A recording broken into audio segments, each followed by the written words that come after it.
Assalamu alaikum. Welcome to Muhammad's Temple's United Sunday Lecture. My name is Brother Minister Harry X, and I'm a member of the Nation of Islam, and I'm a follower of the Most Honorable Elijah Muhammad. We're honored to have you join us today, and we have a timely subject for you. This subject today is taken from the book by the Most Honorable Elijah Muhammad called Message to the Black Man in America. And it is entitled, Getting Knowledge to Benefit Self. So before we start any of our lectures, it is customary for Muslim followers of the Most Honorable Elijah Muhammad to start off with prayer. So at this time, we want to recite the Muslim prayer. So if everyone here, please stand. And those of you who are watching, please join us in the prayer. It doesn't matter it doesn't matter your religious affiliation or anything like that. But prayer is good all the time for everybody. So we pray by standing, and we put our hands in an upright position as if we were receiving something. Let us pray. In the name of Allah, who came to us in the person of Master Farad Muhammad, to whom we praise for. Surely I turn myself unto thee, striving to be upright, to he who originated the heavens and the earth, and I am not of the polytheists. Surely my prayers and my sacrifices, my life and my death are all for Allah, the Lord of the worlds. No associate has seen of this my commandment, I will not succeed.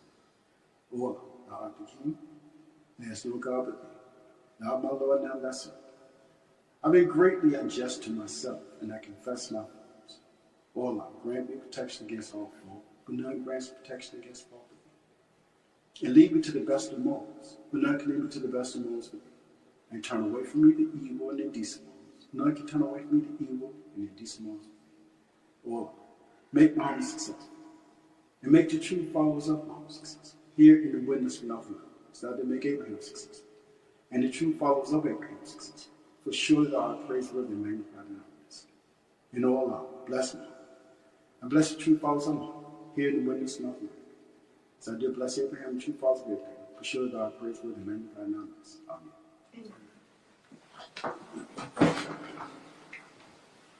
In the most holy name of Allah, who came to us in the person of Master Farad Muhammad, to whom we praise forever, and in the name of his last and most surely greatest apostle, most humble and large Muhammad, I greet my brothers and my sisters and everyone in our listening and viewing audience in the words, Arabic words, in our original language. Assalamu alaikum. Assalamu alaikum simply means peace be unto you. Before I get started, I want to introduce myself to you. This is my first time in this platform. But again, my name is Brother Minister Harry X. I'm new to the ministry, but I've been a follower of the Most Honorable Elijah Muhammad and a member of the Nation of Islam ever since I was 22 years old. I am now 62 years old. I'm married to a beautiful Muslim sister, and we have been married at the end of this month for 35 years. All praise to the Lord. We have 6 children and 5 grandchildren. I am, like I said, new to the ministry, but I have had so many people in my life, past ministers, believers, who have helped me acquire the knowledge to be able to take on this awesome responsibility. From when I was 22 years old, back in 1986, I had a minister who gave me a great foundation. And there were others who taught me what was very important, what was most important. There are others who taught me about the beauty of Islam, how beautiful it is on a daily basis all the time. And then there were others who taught me how to be a minister, even though I was not a Muslim. But they taught us in such a way where it prepared us for this post. And so I thank all of those brothers, those that were and some are still in my life today, for the sacrifices they made in order for me to be able to stand here before you today. But I'm excited because now I'm associated with not only ministers here in the Richmond, Virginia area, but also ministers and captains and brothers and sisters throughout the United States. So at Muhammad's Temples United, we are all followers of the Most High Elijah Muhammad. And we're coming together and working hard together to continue the work of Messenger Muhammad for our people here in the wilderness of North America. So I just want to introduce myself because I don't want you to think that I'm just somebody who just jumped up here and just started talking. This is a love of my life, and I've been a Muslim now for 40 years, and so it has been a wonderful, wonderful experience being a Muslim, and we just got a lot more work to do. So we want to present the teachings of the Most High Elijah Muhammad to as many of our people as we can. So I want to go ahead now and get started with this very, very timely lecture. As I said earlier, the lecture is being taken from this book, Message to the Black Man by Most Honorable Elijah Muhammad. If you do not have this, please try to get it. It's available now through Secretary Smith's in Phoenix, Arizona, through Amir's Books in St. Paul, Minnesota, Amazon. I mean, you can get this book now. It's available. I remember in 1986, this book wasn't even available. I couldn't get it. As a matter of fact, I didn't even see a copy of it for a year. And I didn't get a copy for myself until after almost 2 years. So that's how rare it was back then. But it's readily available now. So please get this book and read it. So this chapter is on page 39 of this book. And again, it's called Getting Knowledge to Benefit Self. I'm going to take my time with this. And I won't finish all of it because there's a lot to it. Getting knowledge to benefit self. See, we are people who need education, who need knowledge. And we get it. We go to some of the best colleges and universities in America and even throughout the world. So we're getting an education, but if you look at the condition of our people, have we been able to take the education that we've gotten and truly help ourselves and help our people? You know? No. So we need to get a knowledge that will benefit us as others. So the Elijah Muhammad writes here, I am for the acquiring of knowledge, or the accumulating of knowledge, as we now call it education. First, my people must be taught the knowledge of self. Then and only then will they be able to understand others and that which surrounds them. Anyone who does not have a knowledge of self is considered a victim of either amnesia or unconsciousness and is not very competent. The lack of knowledge of self is a prevailing condition among my people here in America. Gaining knowledge of self makes us unite into a great unity. Knowledge of self makes you take on the great virtue of learning. That's paragraph 1. There's a lot in that paragraph. So let's discuss it. Let's take our time. So knowledge. Knowledge is defined as the acquaintance with facts, truth, or principles as from study or investigation. The body of truths or facts accumulate in the course of time. First must be taught knowledge of self. Knowledge of who we are as a people, the nature and character of people. So that's a lot in that knowledge.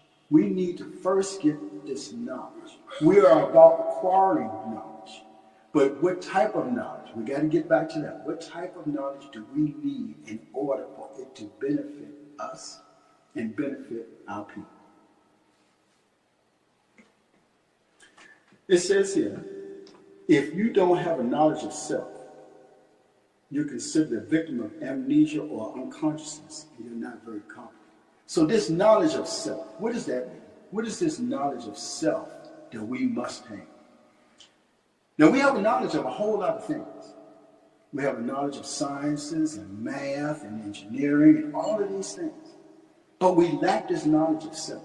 Why do we lack this knowledge of self? Why is it important? Why should we have that? Why is it if we don't have it, then we are as if we are a victim of amnesia or unconsciousness?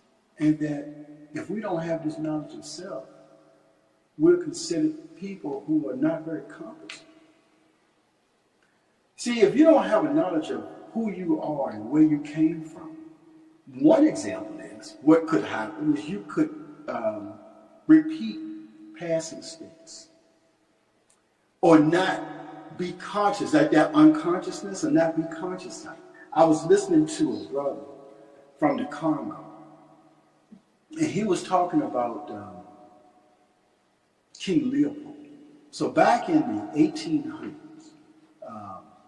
there was a conference called the Berlin Conference where a lot of European countries came together, and these are European countries, they came together to decide how they were going to carve up Africa for themselves. And one of those countries was Belgium. And Belgium had this ruler, his name was King Leopold. King Leopold was a horrible person. And he treated our people horrible. He killed more than 10 million of our people. And when we didn't work hard enough to his satisfaction, he instructed his soldiers to cut off the hands of the people who didn't work. I mean, this is... And now this leader of the Congo, he was angry with the people because he said that they act like it didn't happen, that they have just forgotten all about it. And now you look at the Congo, no, you don't have anybody getting their hands cut off. You don't have that, but you still have other countries colonizing that country and taking their, because that's what it was all about, taking the resources from those countries and punishing the people. So now in that area, people are poor, out of doors, they don't have what they need, you know. So that's that unconsciousness. And it's because they've forgotten their past. And if they've forgotten their past, then they don't have the knowledge of themselves. So what happened to us? Why don't we have a knowledge of our past? Why don't we have a knowledge of self? Why don't we know about ourselves prior to slavery? Why can't I trace my ancestry back easily? Why don't I know what African country my people came from? Whether it be Nigeria or Congo or wherever. Why don't I know? We were brought over here how? We were brought over here against our wishes. We didn't ask to come here. And when we got here, when they got us here, and that whole journey here, it was hard. And when they got us here, they stripped us of everything. And they cut us completely off from our people. And this was all done on purpose in order to make us not have that connection to cut us off from who we were. And so if you cut a person off from who they were, if you cut them off from everything, you can make them a slave. And that's exactly what they did. Unfortunately, in so many respects, we're still cut off. So now we must gain this knowledge of self in order for us to be able to be a free people, truly. To be able to be an independent people, truly. This part about incompetence. A lot of our people are very educated. Very, very educated.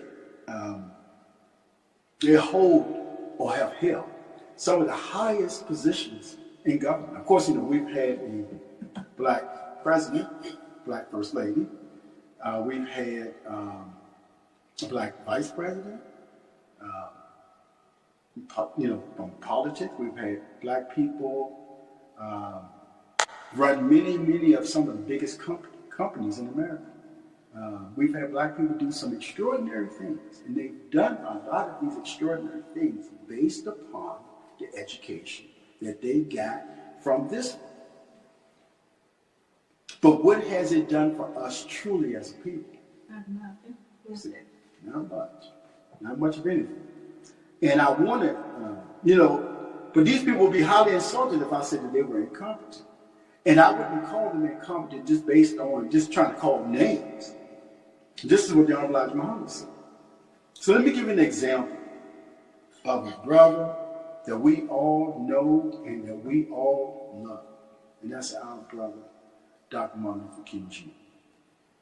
He is a man who was very highly educated. And he was a Morehouse man. And I think he got his doctorate in Boston. Very, very prestigious school in that area.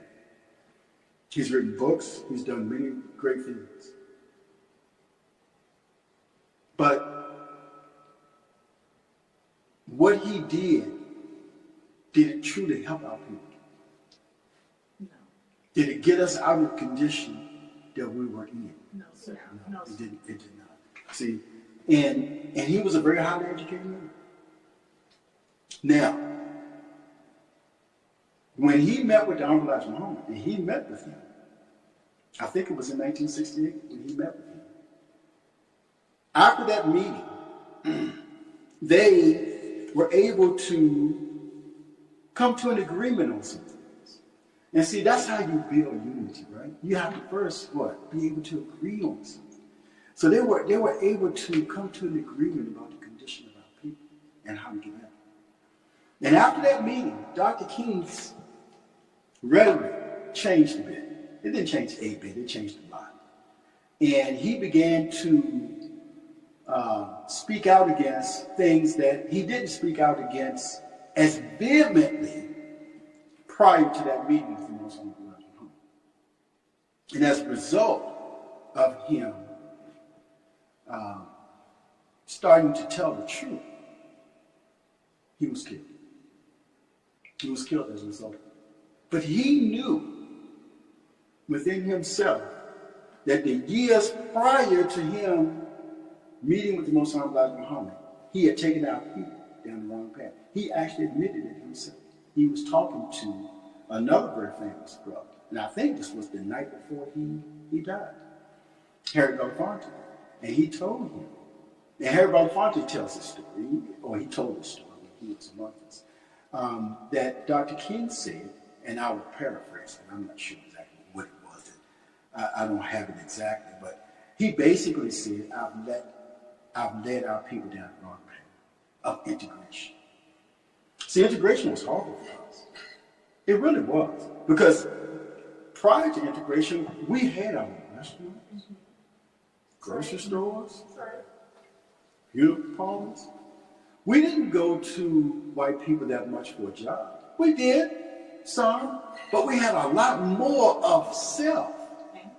We had to, because we weren't allowed to be near them. Right. And we we showed that we could do things and we could even build cities and communities without a whole lot of education. All those brothers and sisters in Tulsa, Oklahoma, I'm sure some had college degrees and things of that nature, but that was 1921, right? So how many college-educated people lived in Tulsa, Oklahoma? At that time, black people. People in general, really, but especially black people. Probably not that many. But we built Black Wall Street. We built a community for our people, exclusively for our people. And this was before Islam. This was before all of that. And what do white people do? I mean, they say, well, we don't want you around us. We don't want you a part of our community. You go over there. We don't want you a part of our community. We don't want you near us. Those black people came together in unity. They had something that they could agree on. And what was it that they could agree on? They could agree on the fact that white people didn't want you near them. They said, okay, fine. So they got together. They had doctors amongst them. They had doctors' offices. They had grocery stores. They had banks. Yes. Stock market. Yeah. Well, not really the stock market. They called it Black Wall Street. Why? Because they were able to keep that money within their own community. See? And they built up this beautiful area in that town. Until what happened? Until white people began to see what we were doing, got jealous, and they pulled that trick that they always pull. And that is that a black man is after some white woman, which was not the case at all. And they burned that city down. They killed, it's reported 300 people. It probably was more than that. And they used airplanes, stuff like that, to bomb the city and burn it all the way down to the ground. And there were many other massacres around the United States throughout the 20s, 30s, 40s, 50s, 60s, where black people tried to come together and do for self. And white people saw that we was doing it, and they got mad, and they killed us. So, Dr. King admitted that that was not the right way for our people to go. And this is no knock against Dr. King, as I said. You know, we love Dr. King. And I wish he would have come all the way on in and been a Muslim, because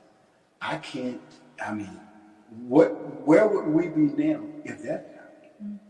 If the opposite, quite the opposite. This was a brilliant man, and probably one of the greatest orators that our people have ever produced. So he had a lot of talent. The message says here about gaining the knowledge of self makes us unite into a great unity. So we a lot of times we black people talk about unity. We got to unify. We got to get together. We got to do that. Well, let's start with gaining a knowledge of self. Because if we gain a knowledge of self, we will gain a love of self. We gain that love of self, then we will gain that love of each other. And then when we come together, it'll be natural. When we come together, we'll be able to work in harmony with each other. But we have to get that knowledge of self. How you get it? You read. You study. You pick up every book that you can. Why do you think there's a push to erase our history? Isn't there a push nowadays to erase our history? By this administration and by others. To erase our history. To ban books. To try to make what our past was not seem that bad. To try to not even tell it. To not even want our people to tell them they know. To certainly they don't want their own children to know that wicked past. But it's wickedness going on right now too. So we don't need to just talk about the past. We can talk about what's going on right now. Anytime you have someone who says that they desire to destroy a civilization, he said, someone said, this administration, I will destroy a whole civilization. Who says that? What type of person would say something like that? The devil. I think so. I don't see no God-fearing person saying anything like that. No. So to move on, as a people, we should be zealous about acquiring knowledge. We should be obsessed. We should spend so much time trying to acquire knowledge, books, papers, from each other. And we should get a certain type of education. The message says here, my people, I'm skipping around a bit, my people should get an education which will benefit their own people, and not an education adding to the storehouse of their teaching. We need education, but an education which removes us from the shackles of slavery and servitude. Get an education, but not an education which leaves us in an inferior position and without a future. Get an education, but not an education that leaves us looking to the slave master for a job. See, we don't teach black supremacy. That's right. We don't. But you know what? You know what else? We don't teach black inferiority either. We need not only an equal education, but we actually need a superior education in order to get us back on track to where we need to be as a people. You are. We definitely need to know who we are. So an example of this education that we need to benefit our people. Imam Elijah Muhammad built and encouraged others to open up businesses, all sorts of businesses, schools, 50 plus cities. He had, for our children, he had banking for our communities, farms, grocery stores, fish from Peru. He had all sorts of things for our people. He built up all of these things. That's an example of getting an education to benefit self. Nobody's going to argue about that. You know, white people can't carry us. A lot of this is on us now. Now that we are free. We are free. We are a free people. We have education. We can go to any school we want to, basically. We can learn anything. No one is stopping us, really. We can learn anything. It's all out there. So we, as a people, have to take advantage of this time that we have to learn and benefit ourselves and do it for ourselves. The Elijah Muhammad had plans to build sprawling communities in the south side of Chicago and in Phoenix, Arizona. We were in Phoenix for Savior's Day this year. Beautiful time. Beautiful, wonderful Savior's Day. All praise due to Him. And we had an opportunity to go to the house that the messenger lived in there when he would come to Phoenix. And it's so much different from what I imagined, because there's a picture that was drawn. It was an idea, it was a proposal that Imam Elijah Muhammad wanted to present to the city of Phoenix, so that we could build this sprawling community. And when we went there, I just wondered, where in his mind did he think this was going to be? And I wish it was there, but at the same time, it can be there. That's right. Because we can do it too. Sorry. We have the knowledge, the know-how, the skills. We have all of these things too. We can do it also. He put it out there for us. We can do it too. You must have the knowledge. Education, the message says, one that does not leave us looking to the slave master for a job. As a people, we must become producers. The message said in another part of this.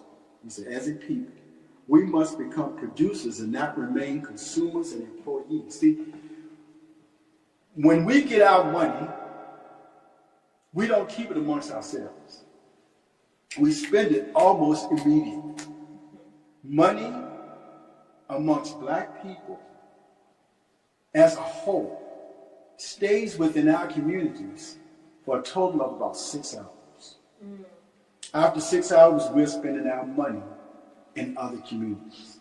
But if you look at other people, they keep monies in their communities. White people keep money in there. I travel a lot. I drive a lot. And I see a lot of communities in the suburbs. And they have everything. They have their own grocery stores. They have everything. Apartment complexes, beautiful homes, shopping centers, everything. And you really don't see that many black people. It's theirs. You go into a Jewish community, they have everything. They've done a great job in taking their monies and keeping it within their communities. That's right.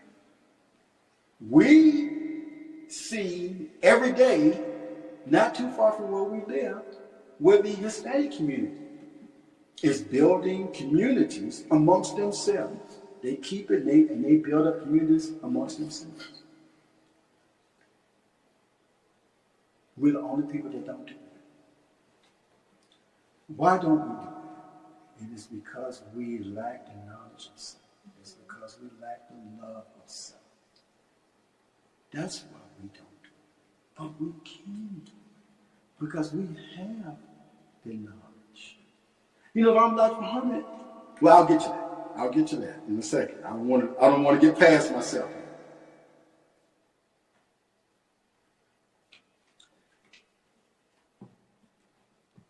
We must acquire land in order to be able to produce jobs for ourselves. As Mr. said, that raw material. We need to be able to go out and extract raw material from the land and build things that are useful to us. We need everything. And we need the land in order to be able to do it. But then we need the expertise. We need people who are qualified in order to be able to extract raw minerals out of the land. We need to be able to feed ourselves. Yes, sir. We need to be able to feed ourselves and feed ourselves well. Without chemicals, without pesticides, and all that. We need to study. When I said get a knowledge to benefit self, go and study farming. That's something that a lot of people, a lot of black people, you don't have to have all the land in the world to get started. You can just have your backyard. Matter of fact, a lot of people start gardens, or not gardens, but they start plants inside their own homes, inside their garages, and sheds and things of that nature. But they're gaining that knowledge to be able to do that. Study fast. Pay attention to your health. Study it. Whatever it is that you want to know about, you can find it in the book. We will teach lectures on, I don't even want to say it, but I'm going to say it just to tease you a bit. We will teach lectures on how Master Farad Muhammad, Lord Person, how he came to be, and what his father had to do in order for him to gain the knowledge that he had, in order for him to be a lion person. Read, brothers and sisters. Study. We really need to do that. And then gain this knowledge and use it to benefit ourselves. The Master gave us some things to do as a people that we can do in order to get this unity. Because once we get the knowledge, we got to come together. We got to do something. We can't just get the knowledge and keep it for ourselves. Well, a lot of our people do. They get the knowledge, but I got mine. You know. He gave us 12 points. Separate yourself from the slaves. So we really need to be as separate from white people as we can. We need to be amongst ourselves. Nothing against them. We're not trying to harm them. We're not trying to do anything to them. We're just trying to be amongst ourselves. Just like they are. Like I said, I go out to these communities and stuff. It's all white people. It's all of them. They look at you strange because you're there. That you're there to work or serve them in some way. But as far as going to live there, they're looking at you like you don't belong here. You know.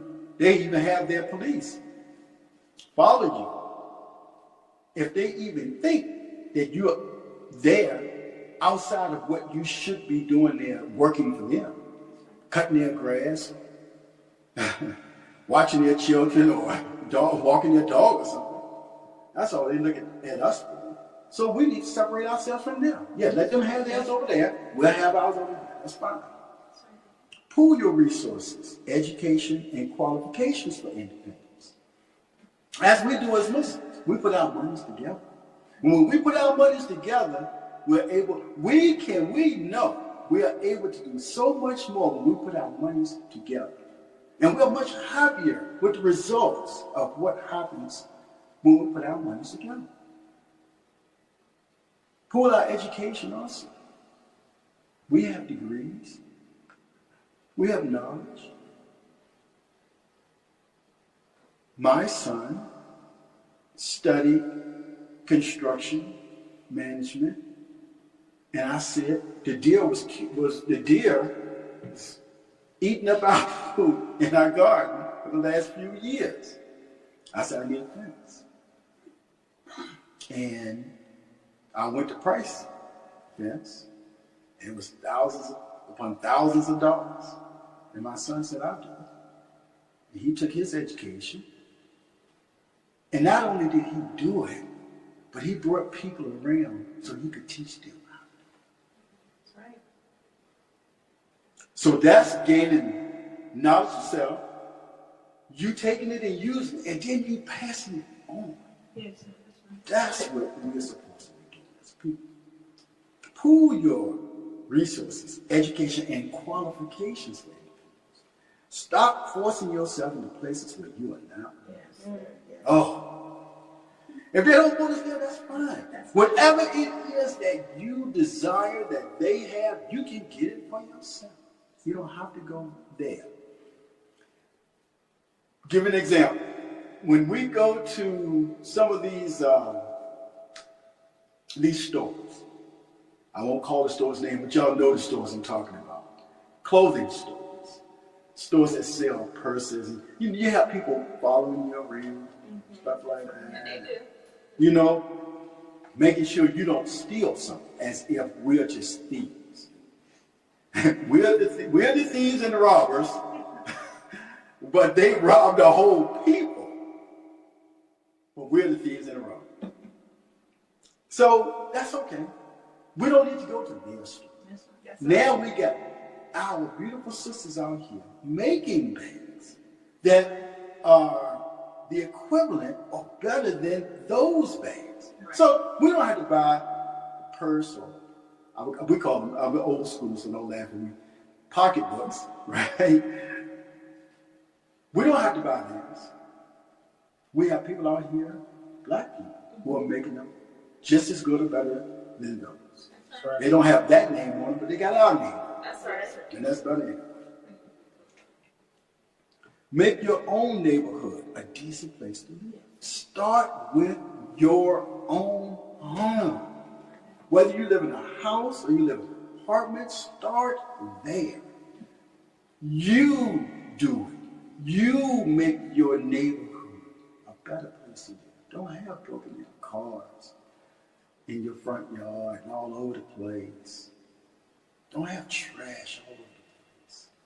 cut your grass, plant some flowers, Sorry. make your place. Because I can tell you from experience, if you make your place nice, your neighbors are gonna say, I like that. And they'll start making theirs. And then you have it. And next thing you know, it's the neighborhood, it's not just you. And you might be able to go in and help somebody. Cut their grass. They might say, well, hey, I would love to come to grass with lawnmower broke down. Oh, I got you. You know, you might be able to help them fix whatever it is. I'm saying is if you start with you start with yourself, and then your neighbors will help you in making your neighborhood a decent place to live. Rid yourself of the lust of wine and drink, and learn to love self and your kind before loving others. Unite to create a future for yourself. Build your own homes, schools, hospitals, and factories. This is what the Honorable Elijah Muhammad, he had on the drawing board. He did build homes. He did build schools. He wanted to build hospitals, factories. He did have one big business that's when you came to Chicago, you saw Muhammad Speaks and lit up at night. I mean, beautiful, big printing press. This from a man who only had a third grade education. So here we are having degrees, and advanced degrees, and doctorates. We've written dissertations, and we just all that.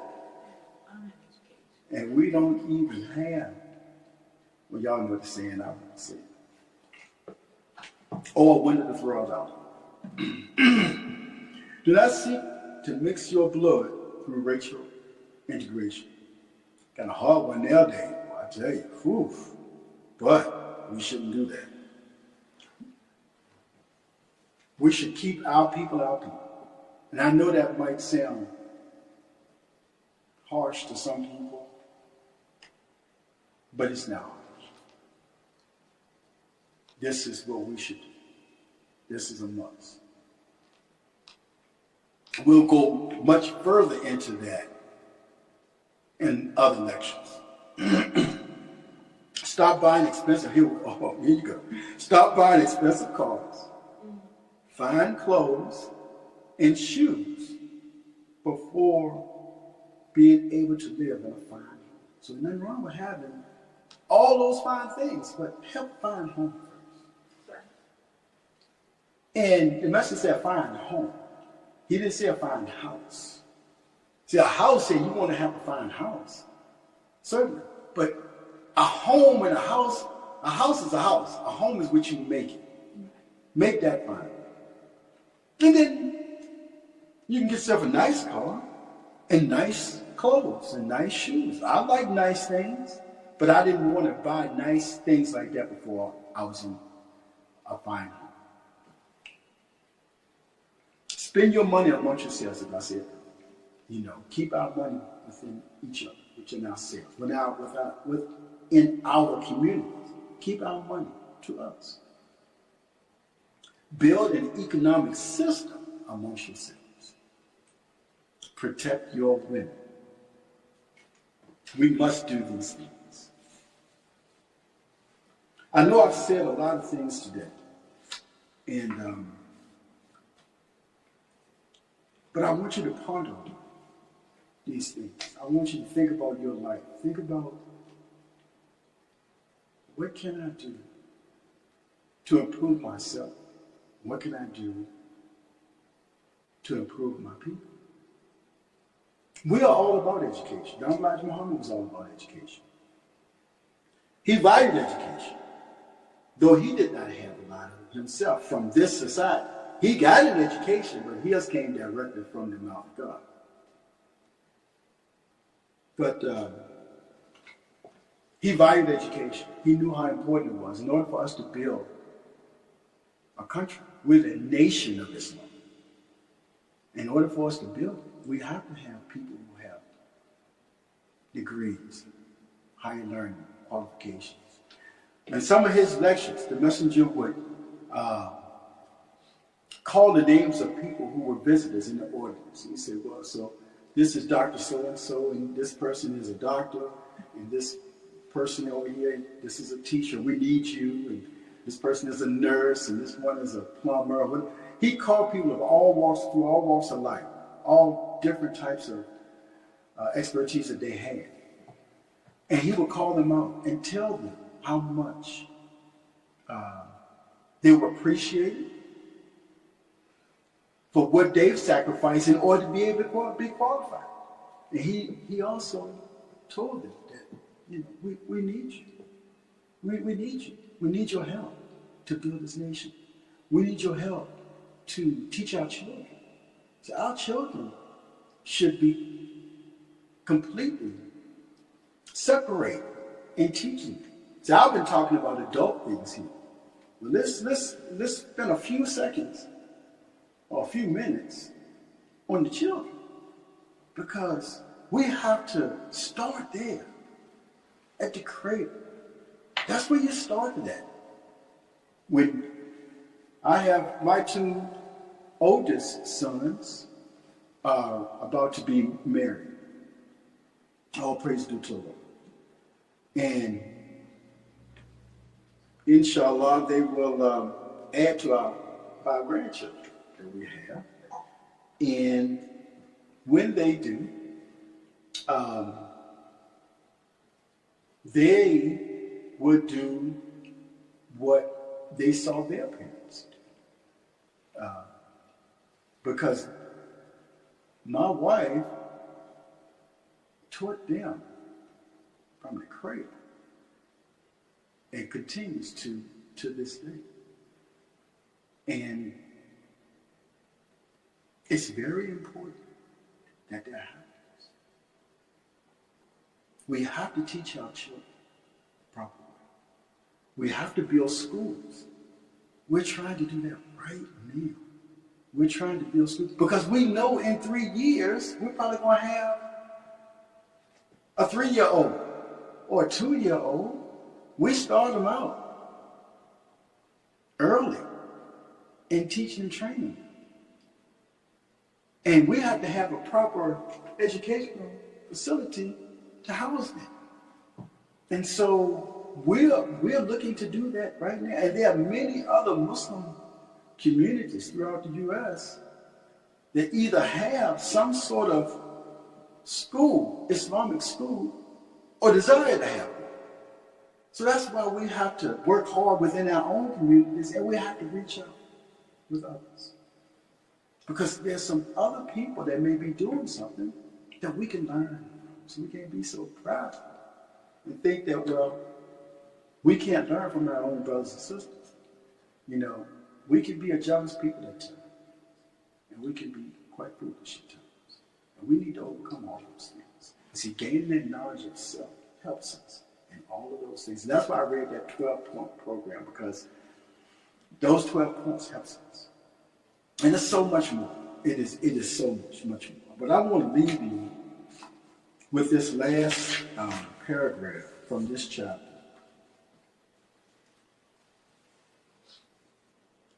Because it kind of sums it up. Imam Elijah Muhammad says, one of the attributes of Allah, the all-wise God, whom we will teach specifically on many, many times, who is the supreme being, is knowledge. Knowledge is the result of learning and is a force or energy that makes it bearer, accomplish, or overcome obstacles, barriers, and resistance. In fact, God means possessor of power and force.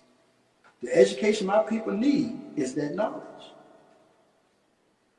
The attribute of God, which creates power to accomplish and make progress in the good things or the righteous things. Not progress in some nasty, filthy thing. We have tried other means and ways, and we have failed.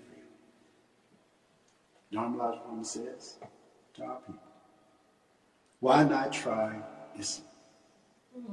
It is our only salvation, and it is the religion of Allah, His prophets, and our forefathers.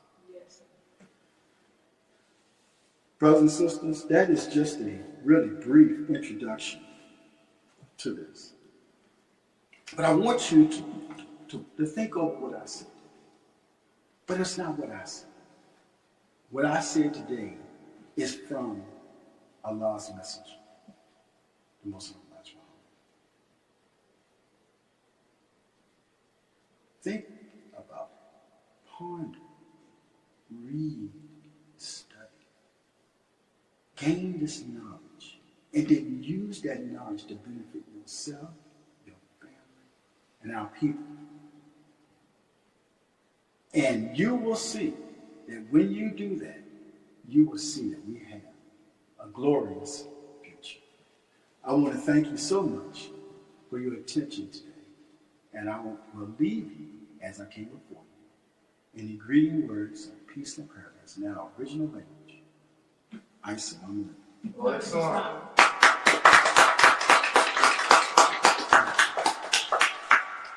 So as I stated earlier, we end our meetings, our lectures, in prayer as well as the way we begin. So at this time, I ask you to please join us in reciting of the Muslim prayer. Again, we stand, we put our hands up as if we're receivers. In the name of Allah, who came to us in the person of Master Farad Muhammad, to whom we praise God, the beneficent and merciful, Master of this day of judgment which we now live. To thee alone do we serve, and to thee alone do we beseech for thy name, O Allah. Guide us along the right path. Guide us along the path of those by whom thou hast restored faith, and not upon the path of those by whom thou wrath is brought down, nor upon the path of those who go astray, after they have heard thy teachings. We say, He, Allah, is one God. Allah is He upon whom there is nothing independent, but upon whom we all must depend. He neither begets nor is begotten, and there is none like unto Him. And I bear witness that there is none who deserve to be served or worshipped besides Allah, who came to us in the person of Master Farad Muhammad, to whom we praise God. And I bear witness that the most honorable Elijah Muhammad, the true servant, last and greatest apostle. Amen. Amen.